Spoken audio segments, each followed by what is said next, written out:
Good evening. My name is John Tricker. I'm a director at PJA and I'm assisted by David Orr from Rumry Environmental. And this evening we're going to present the Latton Priory Access Study to you, the draft project outcomes. The purpose of the report was fivefold: to develop a transport strategy for all modes of travel at the Latton Priory development site, and to provide local plan evidence in response to an inspector question known as Action 15. Point 3 is to arrive at an acceptable solution, and point 4 is to facilitate the solution between the various partners. It's not the job of the study to justify the allocation of the site in transport terms, as this is already done. It's the job of this study to come up with an optimum access solution. The inspector's question is shown here: to review the access proposed to serve the site and either modify or provide justification for the Eastern Link Road. The stages we've gone through are fivefold. We started by doing an inception and baseline review process. We then looked at options. We then appraised those options, and then we developed an internal site structure and produced a final report, which is shown here on the right. The report comes with two appendices. The first one is green there, which is the Rummy report, and then the second one is some traffic modelling work which was done to inform the study. The draft local plan provides key guidance for the study. So this is the 2017 Epping Forest local plan submission, and in particular policy SP 5.1, which stipulates 1,050 homes, 1 hectare of employment and 5 traveller sites at Latton Priory. The policy also requires a contribution towards sustainable transport corridor, and in common with the rest of the Garden Town requires a high mode share by bus and active travel at 60%, meaning 40% travel by car. As part of the study, we've reviewed lots of documents. There's lots of evidence being submitted to support the local plan and to support the notion of the Garden Town. We've discussed the project with a wide group of stakeholders. Sort of predominantly that includes the steering group, which includes council officers from Essex County Council, from Epping and from Harlow District Council, and also representatives from Homes England. We've also discussed the project with Highways England, with various developers, with consultants working for county and for the Garden Town. And more recently, we've been talking with Historic England and Natural England. The study area is shown on screen. During the course of the presentation, I'm going to refer to a number of local roads, which I've listed here. The allocation is shown dashed red here. Rye Hill Road is to the west. Rye Hill Road South is to the south of the site. London Road to the east.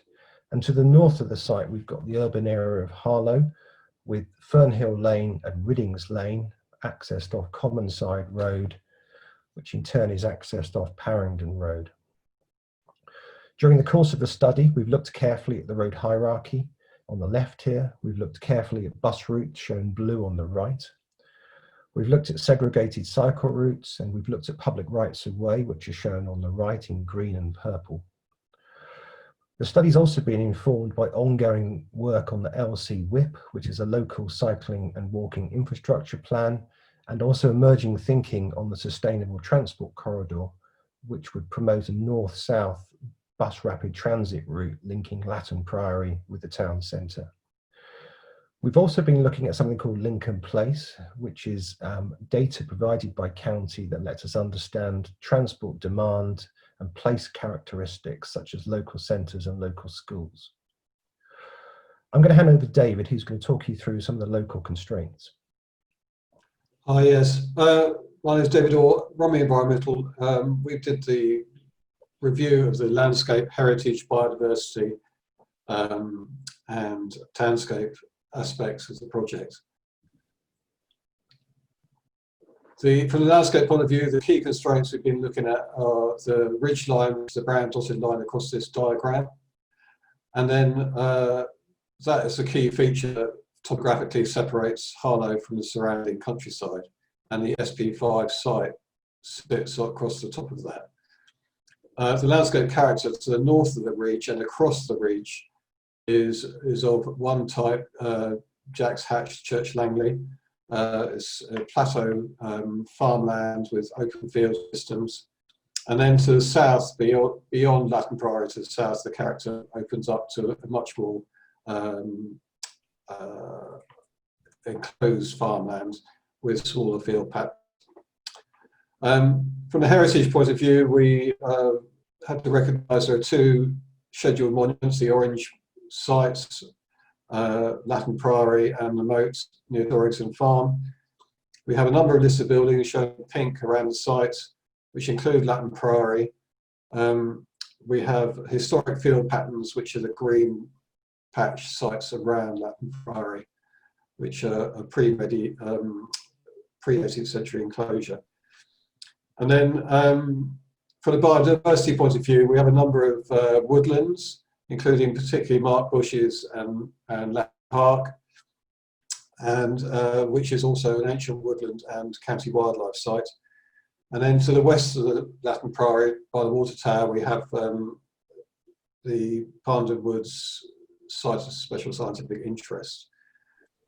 North of the site too, we have some green sites which are important. There's the common land at Latton Common in yellow, and then the green wedge that separates Stewart and Latton Bush, which provides the green gap from the Harlow Newtown plan. And then, of course, we've got some smaller public open space sites which have come out slightly kind of turquoise on that plan. We've also recognised, and Jonathan's mentioned it, there's a number of bridleways and public rights of way across the site and around the site, which is common to this part of Essex. And part of that public rights of way system includes the Stork Valley Way long distance footpath, which we recognise goes past and around the site, and we want to make sure we cover any impacts to that. Great. As part of the study, we've had to look very closely at the nature of surrounding roads. It's fair to say the site does not have particularly great road access, which is the purpose of the study, to look at that and come up with an optimum solution. So the first road of interest is Rye Hill Road to the north. This provides direct access to the site on the west side. This is a local road. It's designated as a local road and is reasonably wide as such and is capable of carrying proper two-way flow. However, to the south, Rye Hill Road South turns into much more of a country lane. Its width is less than 5 metres and doesn't really provide proper two-way flow to the south of the site, so there are some sensitivities there. The road does, however, carry 400 to 500 vehicles an hour and is used as a cut-through. So Parrington Road is a priority 2 road in the local area. Its job is to link residential roads with the main road network. It's a road of wider width, but it does have some quite large traffic engineering in the form of traffic calming on it. And so in a series of places, there are these give-take arrangements which do reduce the capacity of this corridor. There are 2 very local roads surrounding the site as well. Fernhill Road, which is also a local road, less than 5 metres wide and not appropriate for carrying high volumes of traffic. Also Riddings Lane, similar characteristics. This provides access to the site off a number of other residential roads and is not really equipped to carry increased flow. Both of those roads are accessed off Common Side, which again is a residential road but wider in character. And then just lastly, there's the London Road to the east, which is designated as a priority 2 status. This is a much wider road and certainly a suitable road for highway access. Now I'm going to move on to development concept and option appraisal. During the course of the project, we've been asked to come up with a concept which is able to achieve these high levels of transport sustainability. To assist us in this process, we came up with 3 different models for how development could work. Place X is a very traditional place where people would have ample car parking, there would be fast-moving relief roads and residential connector roads. This is the sort of place we used to build, and if we were to respond to Latton Priory in this way, we simply wouldn't achieve the 60% mode share by active and bus modes that we want. We therefore need to be moving to this place Y, which is a more contemporary place. Parking would be better managed. Streets would be provided for all modes in a very mixed way. We would provide a BRT, a bus rapid transit, to the centre of the development, and there would be a dense network of walking and cycling. These are the characteristics which we need to achieve a 60% mode by walking, cycling, and buses. And this sort of place is the sort of place that forward-thinking developers should be happy to build, and it's certainly the sort of place which the Harlow and Gilston Garden Town wants to achieve. But what we're also saying is this place could even get more sustainable over time, and over time it could evolve to place Z, which could have even more managed parking, it could have more public transport, and a series of other technological changes could create even higher some mode shares in the future. So this process was used as benchmarking, and we're saying all the access options we've considered would be seeking to achieve the credentials of place Y. This map just shows some of the basic ways we can get into the site by highway. Point A is from Rye Hill Road North. Point B and point C are from Fernhill Lane and Riddings Lane. And then we've got 3 connections coming in over the open land, F, D, and E. As part of the study, we have come up with an appraisal method to help us think and help us appraise the options. This has come up with some multiple topics: transport, landscape, historic environment and biodiversity, and also streetscape and urban environment. So these are the criteria that we have used to assess the various access options.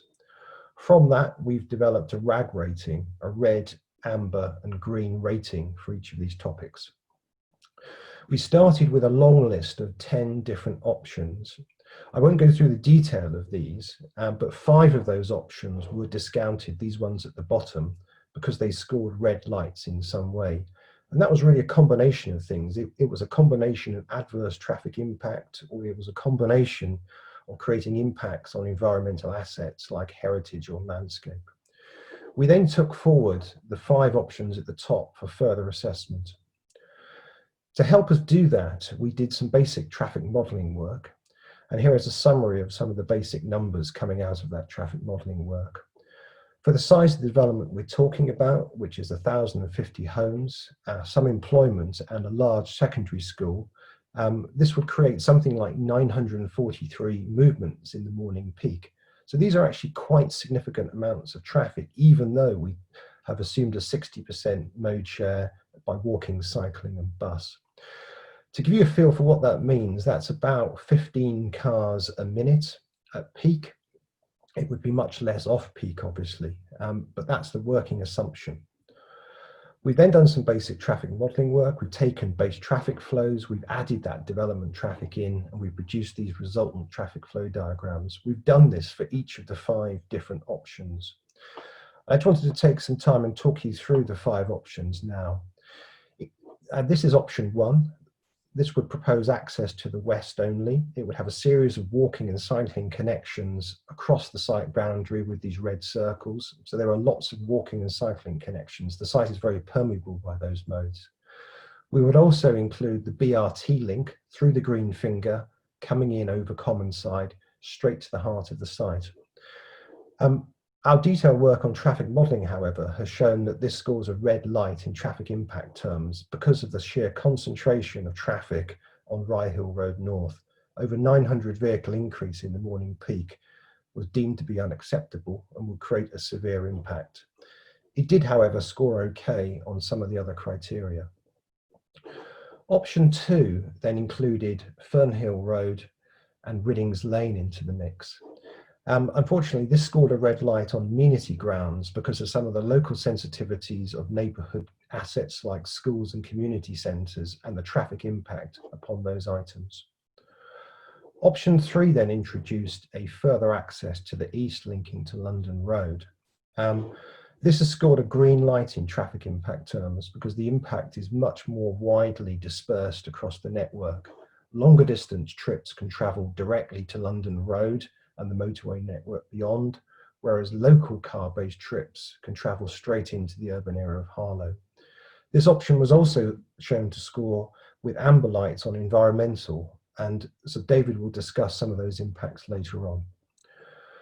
We then looked at option 4, which introduced the idea of all access options, and again, this has scored a combination of green and amber, but more amber than option 3. And then just lastly, option 5 proposes a single point of access onto the London Road only.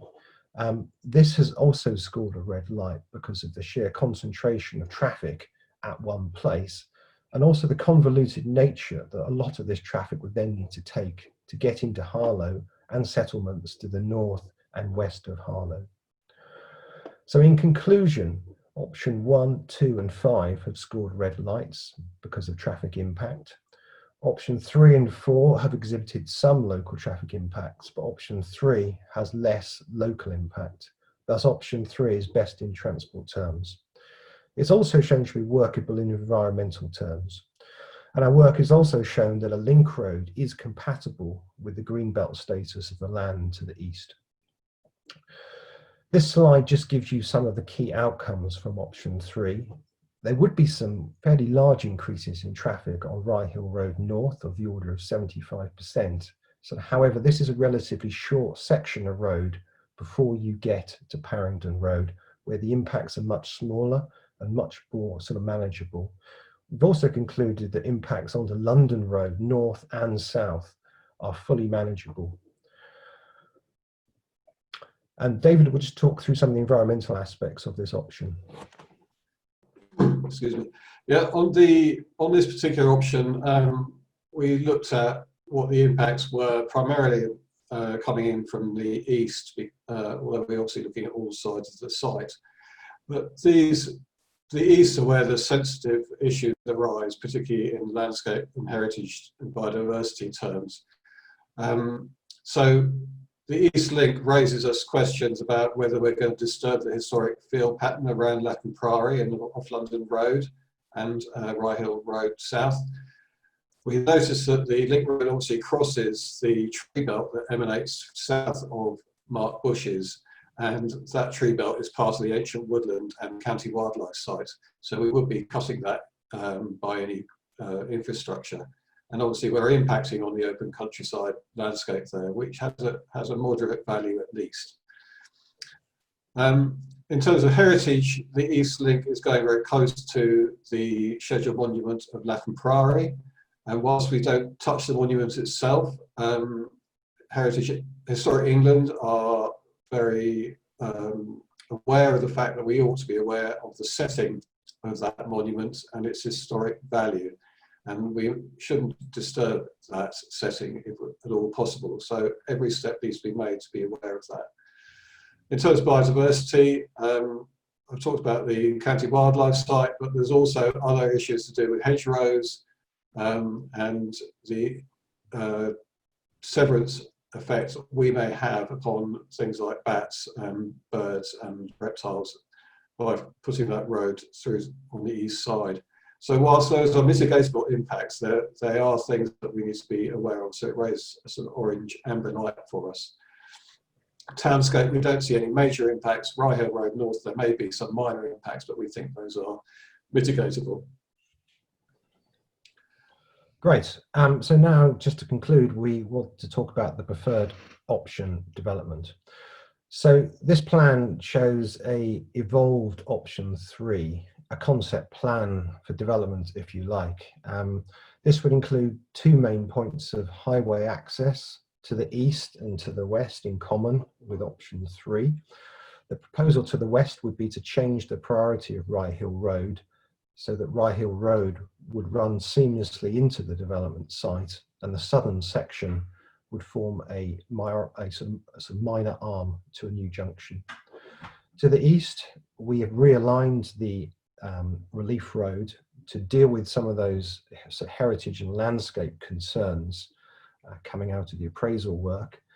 The road would be landscaped to sort of hide it visually, and some of the historic field patterns around Latton Priory could be reinstated. The development site would have a continuous managed and connected spine road shown here in dark grey. This could turn at a series of spaces in the heart of some of these new neighbourhoods. The site would be accessed by the bus rapid transit in dashed green. That could come right to the centre of the site, which is probably where the local centre would want to go, which would also optimise walking links to it from either side of the site. It would be about a 10-minute walk from the far west or from the far east. And lastly, there's a whole series of walking and cycling links, which are shown in purple, which key into some of those existing public rights of way. Some of those are footpaths, some of those are bridle ways, which means you could cycle on them as well. The overall concept has dealt with the policy requirements, which is 1,050 homes, 1 hectare of employment land, potentially at Donington Farm, strategic green infrastructure, so the continuation of the green finger, which is obviously important to the evolution of Harlow and part of the original master plan vision. The design is sympathetic to some of the surrounding ancient woodlands, particularly to the east. And the concept plan will also include a local centre, a 2-form primary school, and 10 hectares of land would be put aside for a secondary school.